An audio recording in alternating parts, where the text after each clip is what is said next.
Hello hi नमस्कार जय जगन्नाथ मु रश्मि स्वागत कर रश्मिता ओडिया डेली ब्लॉग को आपण मैंने भले रुहतु खुशी रुहतु पूरा निरोग रुहतु मु आज आपण मान गोटे निरोग रहा विषय एमती एक वीडियो नहीं आसी भिडियोटी की प्रथम रु शेष पर्यंत देखंतु थंडा काश और कफ एकाथरे भल हो बास करंतु यही घरोई उपाय बा हेल्थ टिप्स आसंतु देखिबा आज टिप्स। नमस्कार बंधुगण आज आम आपण नहीं आसीचु एक एपरी घरोई उपाय जहाँ साहाय्य आपण निजर थंडा काश को संपूर्ण रूप से भल करें।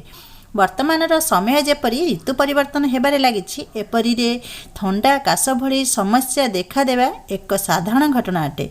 यही कारणरू आज आम आपण नहीं आसीचु एक एपरी घरोई उपचार जहाँ साहाय्य आपण निजर थंडा कफ काश भली समस्त समस्या को मात्र 1 घंटा मध्य भल करें।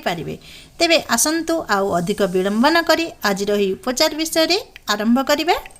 बंधुगण आज यही उपचारटी को प्रस्तुत करने आपण को आवश्यक पड़िबो किछि रसुण। बंधुगण यह शरीर में थिबा थंडा को दूर करने अत्यंत लाभदायी अटे। प्रथमे किछि रसुणर चोपा छड़ाई भल भाव सफा करी ताकू नहीं नियंतु। एहापरे गैस रे एक कढ़ाई बा एक प्यान बसंतु। एबे सही पात्रटी गरम हैला परे सेथिरे सही रसुण को पकाई कला पड़िबा पर्यंत भल भाव भाजंतु। भल भाव यह कला पड़ जाया परे एहाकू गैस रु काढ़ी आनी ठंडा करिया पई किछि समय छाड़ी दियंतु। यह ठंडा हो गला परे एहाकू हेमदस्तार सहायता रे भल भाव गुंड करि नियंतु। वर्तमान यही गुंडरे आपण किछि परिमाण रे महू मिश्रित करंतु जेपरी यह एक सिरप पेस्ट रूप में परिणत हो। वर्तमान आपणकर उपचारटी संपूर्ण रूप से बनी प्रस्तुत हो जाइछि। बंधुगण आपण माने समस्ते निश्चय ही जानिथिबे कि महू थंडा और कफ को काटिया पई केते उपयोगी होइथाय। यदि कौनसी बड़ व्यक्ति को थंडा काश हो जाए तेबे से ही उपचार मात्र 1 चमच 1/3 नहीं ताहार सेवन करें।